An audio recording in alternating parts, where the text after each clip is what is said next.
नमस्कार, स्वागत है आप सभी का हमारे YouTube channel live life learning पर। राशि परिवर्तनों पर प्रभाव को लेकर जो हमने ये सीरीज शुरू की है, यह उस सीरीज का दूसरा वीडियो है। दोस्तों देखिए, ये राशि परिवर्तन जो हो रहा है, यह हम सबके जीवन पर बहुत महत्वपूर्ण प्रभाव डालता है।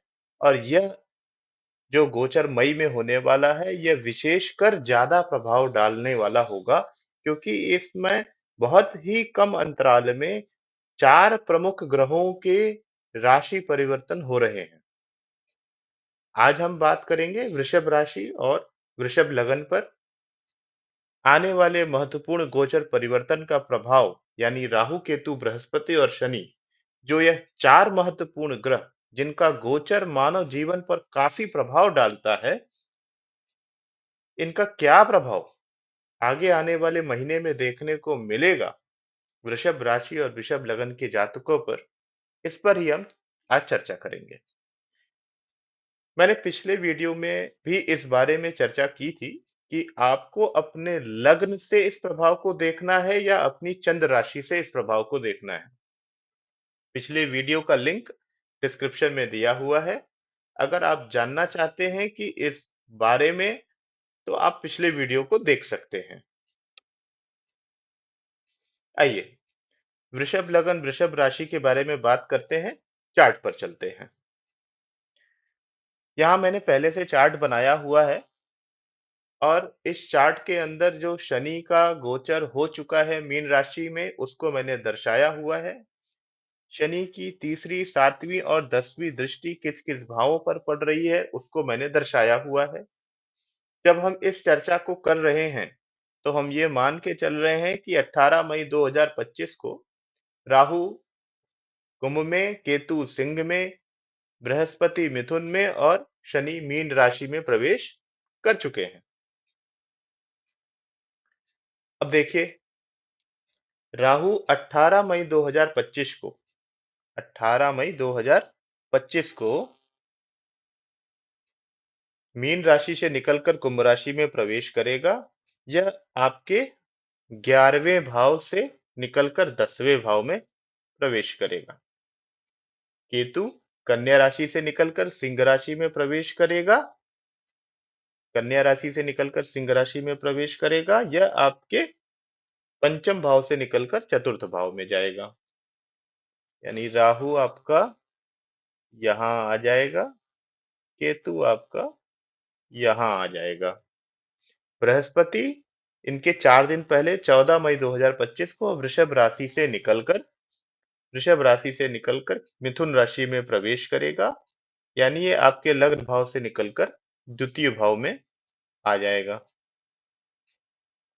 पहले एक एक ग्रह के राशि परिवर्तन के प्रभाव पर विचार करते हैं और उसके बाद इनका सम्मिलित प्रभाव भी समझेंगे। राहु राहु की बात करते हैं। राहु 10वें भाव में अच्छे माने गए हैं। दशम भाव का राहु आपको सोशल मीडिया, राजनीति या किसी प्रकार के अगर तकनीक के कार्य क्षेत्र में आप लगे हुए हैं, तो वहां पर यह सफलता दिला सकता है। राहु की पंचम दृष्टि द्वितीय भाव पर पड़ रही है। द्वितीय भाव कुटुंब, संचित धन और वाणी का होता है।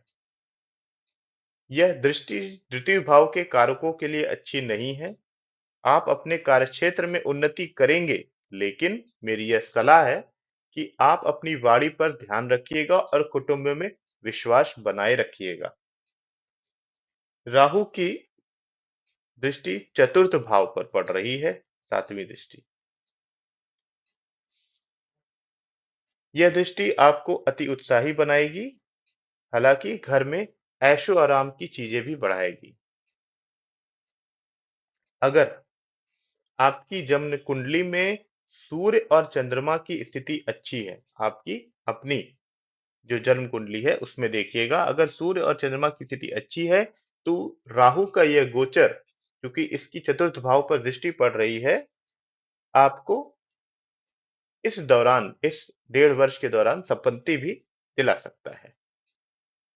राहु की दृष्टि छठे भाव पर, यानी रोग ऋण शत्रु के स्थान को पड़ रही है। यह इन चीजों की वृद्धि करा देगा। अपने स्वास्थ्य का ध्यान रखिएगा, शत्रुता लेने से बचिएगा, उधार लेने की पवित्री भी ठीक नहीं रहेगी। अगर आप राहु के इन दुष्प्रभावों को नियंत्रित रखेंगे, तभी आपकी उन्नति लंबे समय तक सुखकारी बनी रहेगी। बात करते हैं केतु की। केतु चतुर्थ भाव में सिंह राशि में बैठे हैं। हमारा मानना है कि केतु की दृष्टियां नहीं होती हैं राहु के प्रकार से। इसके बारे में मैंने पिछले वीडियो में जिक्र किया था। डिस्क्रिप्शन में उसका लिंक दिया हुआ है, आप जाकर के देख सकते हैं। चौथे भाव में केतु अक्सर आपको घर से अलगाव, माता जी के प्रति संवेदनहीनता, परिवार के प्रति अरुचि, इस प्रकार की चीजें देता है। वैसे यह केतु आपको बहुत कर्मठ बनाता है और आपका फोकस ज्यादातर समय अपनी कार्यक्षेत्र और अपनी मान प्रतिष्ठा को बढ़ाने में लगा रहेगा। इसका प्रभाव कितना सकारात्मक होगा, यह इस बात पर निर्भर करता है कि आपकी कुंडली में, चूंकि यहाँ पर 5 नंबर है, 5 नंबर मतलब सिंह राशि का स्वामी सूर्य होता है। आपकी अपनी जन्म कुंडली में सूर्य की स्थिति कैसी है, केतु का सकारात्मक प्रभाव उस पर निर्भर करेगा। बृहस्पति बृहस्पति मिथुन राशि में प्रवेश कर रहे हैं, आपके द्वितीय भाव में विराजमान होंगे। आपकी वाणी में एक अभिमान, घमंड का भाव आएगा, जो आपके लिए अच्छा नहीं है। अगर आपको लगे कि कोई बात कहते कहते उसके अंदर आपको अभिमान आ रहा है, तो ध्यान दीजिएगा। बृहस्पति मिथुन राशि में बुध के घर में हैं। बुध और बृहस्पति ना मित्र होते हैं ना शत्रु।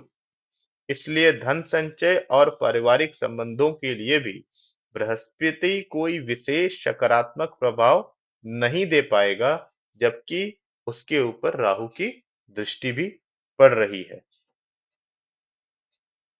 बृहस्पति की पांचवी दृष्टि छठे भाव पर पड़ रही है और सातवीं दृष्टि अष्टम भाव पर पड़ रही है। बृहस्पति वृषभ लगन वृषभ राशि के स्वामी शुक्र का शत्रु है। इसलिए बृहस्पति की छठे भाव और आठवें भाव पर पड़ने वाली दृष्टि भी आपके लिए उस भाव से संबंधित नकारात्मक प्रभाव ला सकती है। हालांकि अष्टम भाव में वह स्वयं की राशि में देख रहे हैं, धनु राशि,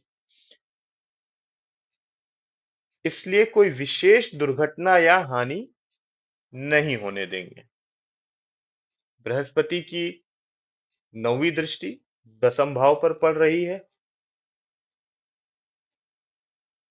जहां पे इस समय राहु विराजमान है। यह स्थिति आपके कार्य क्षेत्र, मान सम्मान, राजनीति, प्रतिष्ठा, अधिकार, इन सब चीजों के लिए बहुत ही सकारात्मक है, बहुत अच्छी है। देखिए, कुल मिला जुला कर अगर कहा जाए, वृषभ राशि वृषभ लगन वालों के लिए अगला 1.5 साल कैसा होने वाला है, तो यहाँ पे ध्यान देने वाली बात यह है कि शनि मीन राशि यानी आपके 11वें भाव पर है। वहां से उनकी तीसरी दृष्टि आपके लग्न भाव पर पड़ रही है। इसलिए अगर आपने आलस्य का त्याग किया और अपने कार्य क्षेत्र पर ध्यान दिया, तो आगे आने वाला 1.5 वर्ष का समय आपके कार्य क्षेत्र में आपको विशेष सफलता दिला सकता है। और 11वें भाव में बैठा ये शनि इस बात को कंफर्म कर रहा है कि धीरे धीरे ही सही आपको इससे वास्तविक लाभ भी प्राप्त होगा। मित्रों, अगले वीडियो में हम मिथुन राशि मिथुन लग्न पर होने वाले राशि परिवर्तनों के प्रभाव के बारे में चर्चा करेंगे। आप अपने सुझाव और प्रश्न कमेंट बॉक्स में लिखिए। हमारे चैनल को सब्सक्राइब, लाइक करिए। इससे हमें प्रोत्साहन मिलता है। धन्यवाद। नमस्कार।